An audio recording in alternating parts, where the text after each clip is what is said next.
If you love hearing behind-the-scenes business stories from inspiring content creators, this podcast is just for you. My name's Sam Barcroft, and I started my company back in 2003 from my bedroom in Tottenham, London. And after 16 years, I sold it, I bought a farm, and settled in for my happy ever after. Now I've founded Creativille to learn from the very best business minds in media and share their secrets with you. So join me, as each week I ask a super producer to reveal the 3 biggest decisions they've made in their quest for success, and stick around at the end to hear my top takeaway from today's very special guest. Welcome to The Big Swing.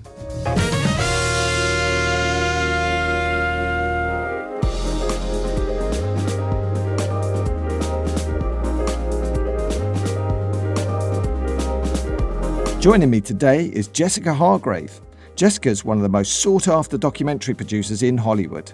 Jess and her directing partner Ryan White were behind Netflix's smash hit The Keepers, which investigated the unsolved murder of a nun in Baltimore, uncovering a litany of child abuse in the Catholic Church. A slew of extraordinary documentaries followed, and Jess is now on the publicity trail to promote her latest triumph, NIGHT OPPY. Widely tipped to be shortlisted for an Oscar, NIGHT OPPY tells the tale of a NASA Mars Rover expedition that was expected to last for 90 days, which in fact went on for 15 years. Jessica produced the movie with both Steven Spielberg's Amblin Entertainment and with George Lucas's special effects company Industrial Light and Magic. What a dream team. They stitched together hundreds of thousands of photos from the surfaces of Mars to recreate the real Martian landscape. But as we all know, prime Hollywood success like this doesn't come easy, and it often starts with that first big swing of heading out on your own into the big wide world. Inspired by her time interning at a music festival whilst at university, Jessica wondered whether a career in the media might be right for her. So, for Jess, that meant heading off for the bright lights of Los Angeles. I didn't know anybody. I didn't have a job. I didn't have any connections out there. I just put my stuff in my little Volkswagen Cabrio, which could fit about 2 boxes in a suitcase. It was tiny. And I drove to LA. And that was, I guess, the fall after I graduated from school, and just went out there and decided I'd make a go of it. That takes a lot of guts, because remind me where you're from originally. Where did you grow up? I'm from Atlanta, Georgia, which is the southeast in the United States. So the opposite coast. Took several days to drive out there. I had been there once when I was a kid, but I had never really been to Los Angeles since. So it was all pretty new. So that's like thousands of miles away. You should have made a doc about it, really, because you're doing this coast-to-coast trip. That's always a starting point for a doc development, isn't it? Yeah, let's drive across the country and see what happens on along the way. We'll learn about ourselves. Exactly. It's a journey. Anything could happen. Yeah. That's a big swing, right? To take off from the southeast and head all the way to La La Land. There's a lot of preconceptions, I'm sure, from other folks about you going off to do that. Yeah. If you hadn't have decided to go to Los Angeles, what were your other choices? I mean, honestly, I thought I'm the youngest of 4, and all 3 of my siblings are doctors of some form. My brother is a medical doctor. Both of my sisters are PhDs. So to me, that's what you do. You go to grad school long enough that you have that title in front of you, and then you get a job and you work in that job for the rest of your life, whatever it is, you know? My dad's a doctor, my mom's a nurse. So everyone had these really steady, good, important jobs, but it was very predictable. Sorry, that sounds rude. I don't mean it in that way. I just mean like it's stable. It's not like a career in the arts where you can risk it all and fall short. And I never felt like a massive amount of pressure from them. Like, my parents never said, this is what you're expected to do. They just didn't know to tell me any different. And I didn't know to tell myself any different either, which is why I think having this internship in college, I was like, this is so fun. Like what people are doing here is so fun. This world of entertainment. And it's not something that I even really recognized was a job, you know, like I could do something in that field. And so that's why I decided to go for it and just see what happens. And I felt like if it didn't work out, then I would try something else, you know, a little bit of naivete, I'm sure, at that age, certainly. But I think if I had stayed in Atlanta, I would have gone to grad school and I would have done something very similar to my siblings. I'm not saying I would have been unhappy, but do I feel very fulfilled in what I'm doing now? Yes. Like, I feel so grateful. And my brother specifically, I remember him telling me, like, just try, like he's a doctor. He's still a doctor. He's great at his job. But I think part of him had kind of wondered about himself. Like, what if I had done something else? And I'm his younger sister. And he was like, just give it a shot. You never know. And so I did. And in part, thanks to his encouragement. Right, great. And did you have anybody on the opposite side? Did you have anyone going, hey, Jessica, I'm not sure this is a great plan. Have you thought this through? No, and I'm grateful to my parents for that too. They were like, you're going to be fine. We'll work it out. Like the worst case scenario was that I would come back and be back at their house or something till I figured it out. I mean, that's a fortunate position to be in. And I should acknowledge that too, that I had the option that I could just have come back home and worked it out again. I mean, I don't think they would have been thrilled with that, but it would have been a safe and easy option. It was a comfortable place to take a risk because I was going to fall soft if I fell. So I want to acknowledge that. I mean, there is like a bit of a stigma about Los Angeles, I think, to some folks in Georgia, like, oh my God, why would you want to go there? Like it's horrible. And I said, well, I'll find out, And what did you find when you finally rocked up in Los Angeles? I hated it. I absolutely hated it. I have like a very clear memory of calling my brother my first night and saying, I don't belong here. I can't stay here. This was a mistake, and like sobbing, like I'm a crier. And I was like, I can't do this because I had gone out to get like a drink with someone, And so I had a drink with a bunch of people that I didn't know. And the guy said like, this is so-and-so, his job is this. This is so-and-so, his job is this. This is so-and-so, his job is this. These are the girls to me and my friend. And like, it was just sort of like that attitude all night. And I was like, I hate this. Like all people care about is what their job is. And they treated us as women like crap. And that's not really what my experience had been in Georgia. I don't like this focus on like who you are and what you do. And I had already heard that as a stereotype of LA, and it just felt really affirmed that first night. And I just panicked and was like, I made a terrible decision. Like, what do I do? Wow. And my brother said, look, those people exist. I'm glad you met them. I wish it hadn't been your first night, but I'm glad you met them because you have to understand that that's part of what you're going to need to navigate. But like, keep looking because that's obviously not your people, but you'll find your people and you'll find your way and don't give up on it yet. Oh my God, I need his number. I have money for his coaching. It's amazing. Yeah. So you just happen to be lucky enough to have one of the wisest men in the world as a sibling, right? Yes. He was very, very helpful. And so misogyny just smacked you right in the face on day one. Yeah. And I didn't have a job. So, but that meant I was just a body, basically, like I was just a girl. Like I didn't have anything to impress them with. So just like, it's just some girl too. Yeah. I use that. I'm trying to correct myself. I often refer to myself as a girl. So I'm trying to use woman more. But on that day, it particularly stung, Yeah. I bet. Oh my God. But I suppose your brother was right. There's a gift in being shown the challenges of a place immediately because at least you can then calibrate your way of dealing with everything. Did you feel like you kind of got that wake up call early and had to kind of change your opinion on how things might go? I steeled myself up for that. It made me approach things from the position of just because I'm here, just because that exists, doesn't mean that's who I am, and doesn't mean that's who I have to be or who I have to hang out with. I can still be me in this world and I can still find my way. And I did. But I've been in LA for a very long time. My current plan is to raise my kids there, although I'm trying to figure that out too. But, I found amazing people in that town, because of course I did. It's huge. You're going to find the right people. It just took a little bit more filtering than I had anticipated. And then also it's interesting because several years later, I got an email about having a meeting with that person. I remember his name and having like a potential meeting with that guy.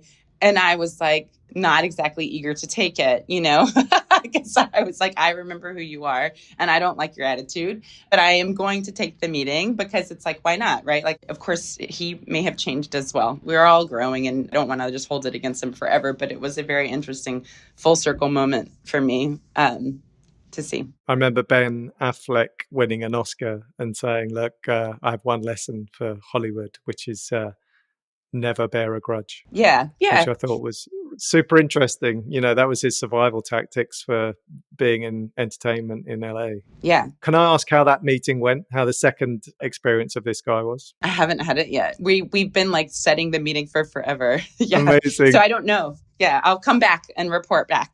Yeah, that's probably a reason it keeps getting cycled round again. Jessica wasn't easily put off. She learned the basics during her first job in LA, in the mailroom at William Morris, one of the big Hollywood agencies. It's the classic starting point for a career in entertainment, and you start at the very bottom of the ladder. The work is intense, but Jessica was now in the game. And being at an agency, she could pick up the rhythm and the language of how the industry worked. Soon, she was promoted out the mailroom and into the comedy department, helping support live stand-up. And in her spare time, Jessica was busy hustling.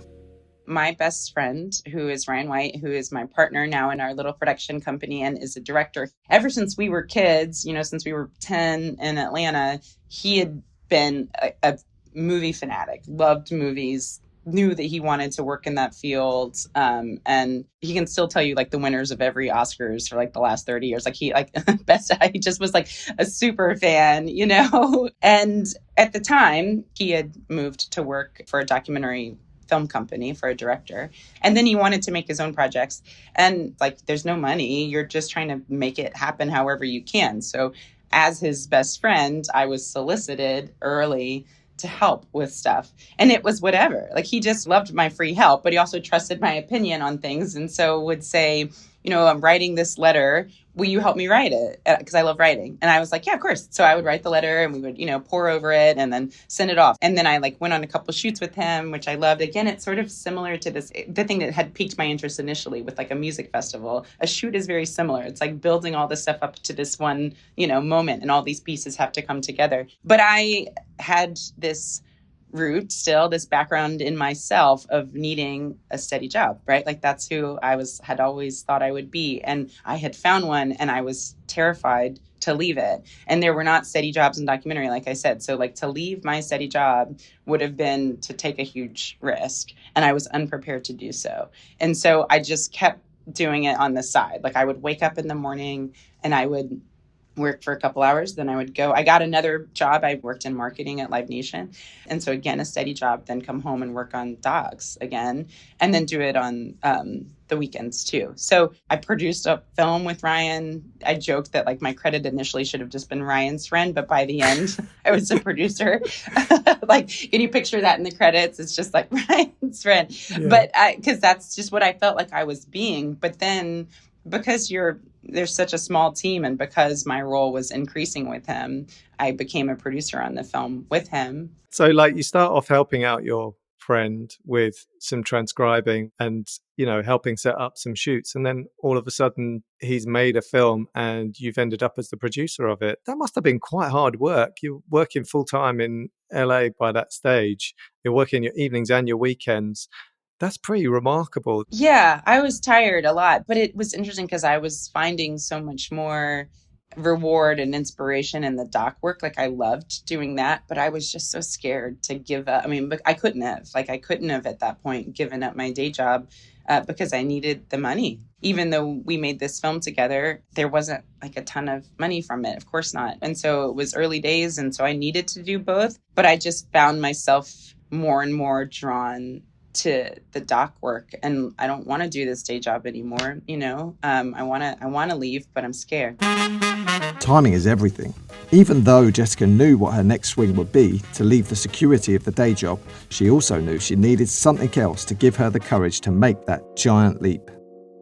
The next film that we did was called Good Old Frida, which was about the Beatles secretary who was telling her story for the first time. She'd been their secretary for 10 years. We were able to do it with a small team and again with a small budget. And then we got into South by Southwest. So I remember telling my boss at my day job, I'm going to South by Southwest. And he was like, what for? And I was like, made a movie. Oh my God, that's a bit of a reveal, right? Yeah, I was scared. I didn't want him to think that I had been slacking on my regular job, which is the reason I hadn't told him before. And I hadn't been. I was trying to really keep it compartmentalized. So he was surprised, but he was supportive. I'm still friends with him. I gave him 6 months notice when I finally quit, because I finally was like, I don't want to leave you in a lurch, but my time here is done. I'm going to get out. I'm going to take my next big swing. I'm going to go for it. I'm going to just like leave my day job and enter film completely. And was it going to South by Southwest that kind of convinced you that it was time to take that step? Yeah, it was right around that time. And then Ryan and I started working on another project, and like I still had to have other jobs. I just didn't have a day job.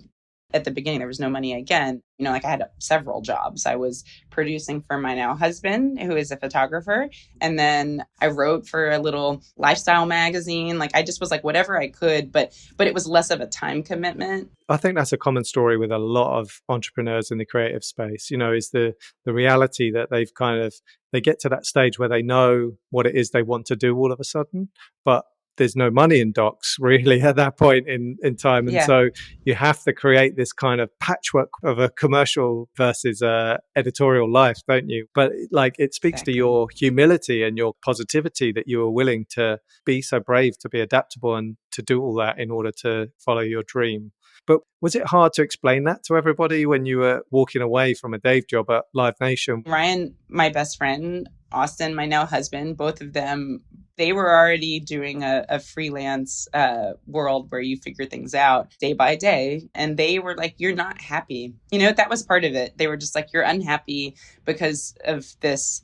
I don't want to blame the job entirely, but it was too much. Like you said, like I was like overwhelmed, and I was exhausted all the time, but it was very scary for me. I should admit that it was just very difficult for me to do that. Like I really hesitated. And even once I gave that 6 month notice, I was like, I could always change my mind, like it's not like I only gave him a couple months. Like there's time to think about this, but I knew the time was right. And getting into South by Southwest gave me some confidence. I needed that. Some people might have been willing to just take the risk on their own, but I think I needed that little bit of, okay, things are going to be okay, I think. And I suppose you coming from a family of academics and medical professionals, that is all about being noticed and ticking boxes and everybody agreeing that you are what you say you are, because you have to be as a medical professional. And if you're a freelance filmmaker, essentially you're flying in the wind every day. So they must have been a bit worried about the healthcare walking away from a day job, right?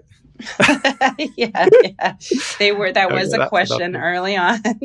Yeah, it's not funny, is it? It's a real deal, and it's proper stakes walking away from that and into something where really you're relying on your own bravery and skill to cover your whole existence, really, at that point, aren't you? Like Ryan and I shared a car. I took the bus, which is unusual in LA. Like our good old Frida was edited in Ryan's 1-bedroom apartment that didn't have AC half the time. Again, I don't want to act like woe is me, because I know there's a lot of situations that are challenging, and this is just one aspect of that. Because I was like, if we're gonna do this, then let's like really give it a shot. And in order to do that, you got to dedicate yourself to it with more time.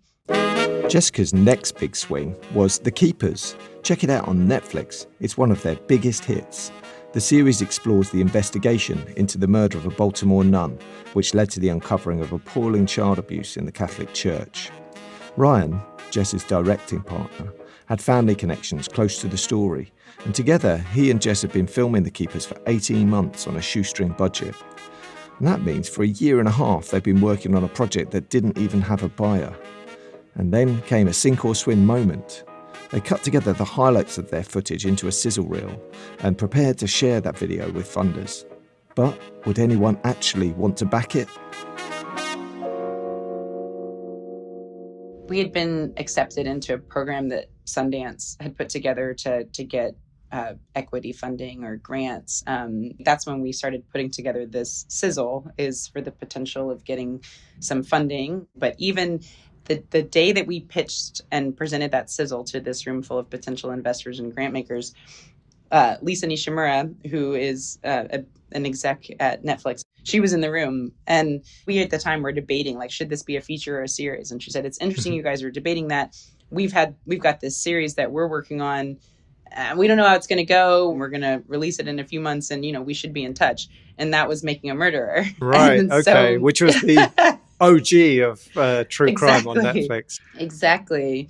Okay. And they didn't know, right? Because again, the general population was not watching 10 hours of documentary film at that time. And so it was a big, for them, for Netflix, that's a big swing as well, for them to say, we're going to put this out and see how it goes. And it went, as you know, as everyone knows, I mean, it was like everywhere. It was like everyone you knew watched that series and everyone was talking about it.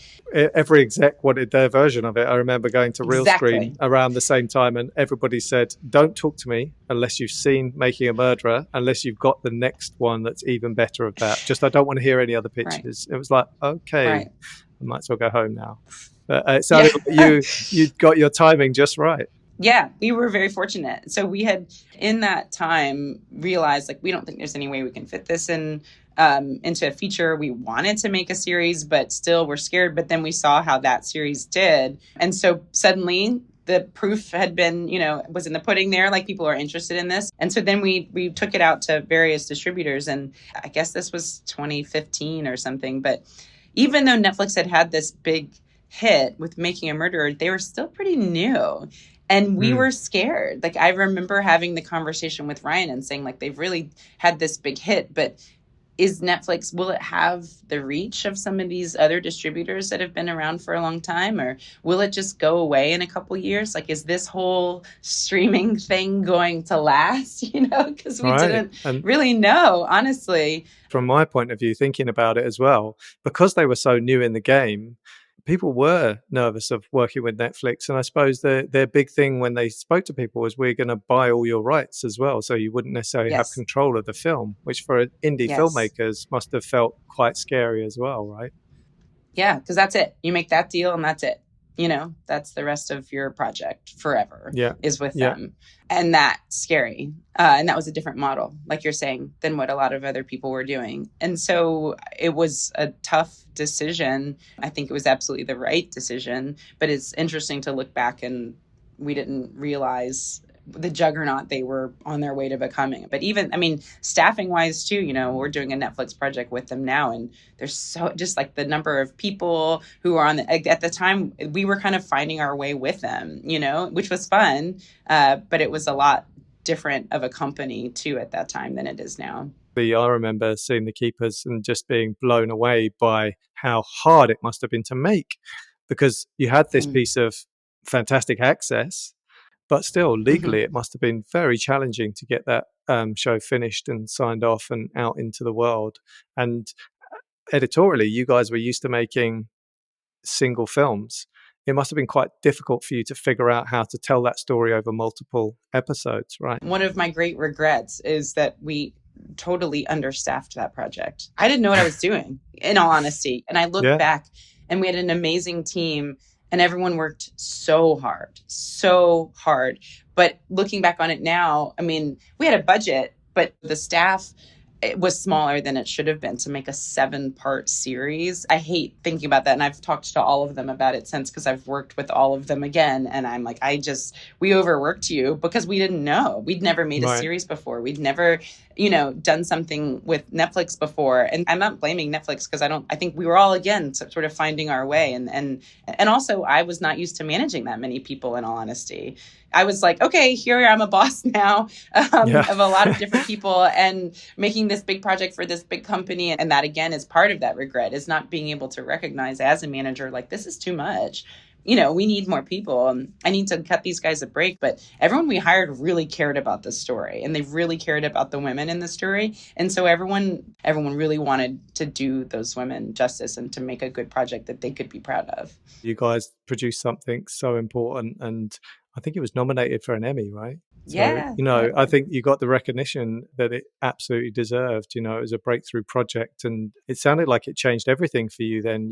Now all of a sudden you're just the hot people in town, right? Because all of a sudden there's these cool guys that are running this company that has just produced a proof point of how brilliant journalism-backed true crime series can be and how they can really start huge conversations. I remember speaking to you a while back and you were just saying it feels like Hollywood is in love with docs right now, and that we're able to be really thoughtful about the projects we do and the people we partner with. So Tell me how things evolved after The Keepers. You're right that everything changed. I mean, it was very well watched, that show, which was great. So a lot of people were talking about it. But all we had to say at that point was we made The Keepers. And people were like, oh, like people knew it. People had heard of it. And yeah, right. Yeah. That was a new experience, just saying that line. And people, I mean, I'm in New York, like I said, and people asked me about it yesterday. Like that's still, they're like, we love that, and we've done a lot of projects since then, but that project really resonated with a lot of people. And so it meant that more doors were open, including another full circle moment for me was that the William Morris Agency called and we're now represented by them. So my very first... there you go. Congratulations. Thank you. That's fantastic. So my first job had now, now I'm repped by that agency where I first worked, which was really great. So, and they've helped to bring us more projects, but also just more projects have come to us off of that. It's never easy. It's still difficult. And there's never a sure thing in terms of selling a project to a distributor, but it's certainly opened those doors. Well, Jess, I just think it's so amazing, and I'm full of joy for you and what you've achieved so far and what you're going to go on to achieve, because you absolutely deserve it. Number one, because you were there doing it from the bottom up, and I think that is so tough to do, but really, as an entrepreneur, if you've been there every step of the way, once it starts to go well, everybody trusts you and your team because they know you've done it all. You've had to format that drive, you've had to send that package, you've had to sign that deal, you've had to do all of it, right? So you've done every step of the way, which is so important. And I just think the idea that Steven Spielberg's company comes to you to say, we've got this amazing project with NASA about Mars, and we'd love to discuss whether you and Ryan might be interested in making it with George Lucas's special effects company. I mean, right. Oh my God, how amazing mind blown. Is that? Yeah, absolutely, but well deserved. It's like heroes, to work with, I don't know, the companies of your heroes is remarkable. And even, to that end, like having had a great partnership with Amblin, they're like, what do you want to do next? And so we're together, let's go with it. Let's ride that wave. Let's see what's next. Okay, so before we hear from Jessica which of those big swings she thinks made all the difference, I want to tell you about next week's episode, when I'll be speaking to the songwriting talent who is the secret source of some of pop music's biggest artists. Jim Elliott has written and produced smash hit songs for Kylie Minogue, Sophie Ellis-Bextor, Ellie Goulding and Will Young, just to name but a few.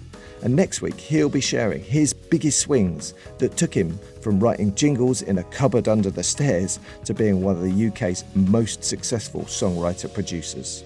So to go back around, Jess, to sum up your big swings in your amazing career so far, you've got number one, leaving Atlanta, Georgia for LA. And then number two, being brave enough to leave your day job to go all in on being a documentary filmmaker. And then the third one was deciding, after those two great movies that you'd made, to go all in with The Keepers and sell it to Netflix and become transformational doc TV series producers as well as documentary movie filmmakers. Those three amazing things that led you to working with Amblin and ILM for NIGHT OPPY, the amazing new film you've got out now. Which of those three swings do you think really led to your success? Which was the big decision you made that made all the difference?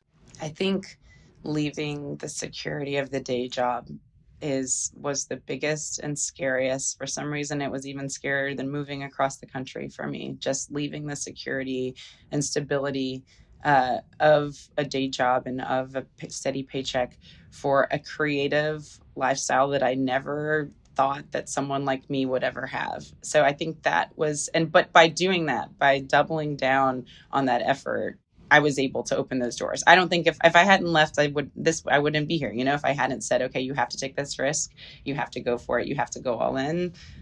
I needed that to succeed. And I just think we're very, very lucky that you were brave enough to take that decision. And I just wanted to say thank you so much, Jess, for spending some time and being so captivating about all these incredible things that you've done so far. It's my pleasure. Thank you, Sam. It's so nice to see you. So that was my conversation with the amazing Jessica Hargrave. And as I listen back and reflect on it a week or two later, I've realised how hard it can be, even for brilliant entrepreneurs like Jess, to buck convention, to go against the trend. Her family had all built amazing careers in medicine and research. These are proper grown-up jobs respected by society that have clear pathways to recognition and reward. So to head off to LA to try her hand in entertainment coming out of university was a massive deal for Jess. And she hated it when she arrived. I mean, she told us she was even crying down the phone to her brother on like day 2. I mean, poor Jess was met head on by misogyny as soon as she arrived in Hollywood. It was a terrible, rude awakening. And it must have taken such a lot of spirit to stick around, to keep going after that brutal introduction to the realities of Los Angeles. Jess's inner voice was always reminding her that what she needed was a proper, steady day job. But despite that, Jess cracked on. She got that day job and she started making films in her spare time. As she said, she went from Ryan's friend to Ryan's producer, and together they started to build something really remarkable. You know, their passion and their drive meant that they built big enough opportunities so that Jess could take her biggest swing to leave that day job and go 100% all into her career as a documentary producer. Loads of people are listening to this saying, well, that's obvious. Her film was blowing up. She got selected for South by Southwest. She was smashing it. But for Jess, it was huge. Taking that decision was a challenge to her own identity, what she felt was the right thing to do. And with the support of her amazing husband Austin and her business partner Ryan, she was brave enough to take that giant leap into full-time filmmaking. And her reward was making one of the biggest true crime shows of all time for Netflix. How amazing's that? And the rest is history. But the thing to remember is, you shouldn't give up that day job until you're sure, until you know you have to. That is a big takeaway that a lot of people forget. Loads of people quit day jobs and go full on headlong into entrepreneurial careers without a proper plan. That isn't usually a great idea. But for Jess, it worked out. She's now a shining light in Hollywood. Jess's warmth, her compassion, her humility are an example that genius producers can also be wonderful people. And so if you get the chance to collaborate with Jess, take it. And go and check out NIGHT OPPY. Watching that movie is like having a wonderful warm bath. It's a beautiful experience and it's a great piece of work and a wonderful warm reward for Jess and Ryan for all they've achieved.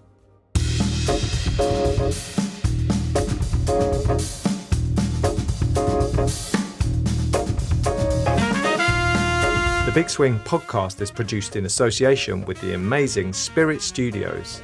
Our executive producer is Fred Casella. Our sound designer is Will Horrocks. And The Big Swing was created by me, Sam Barcroft.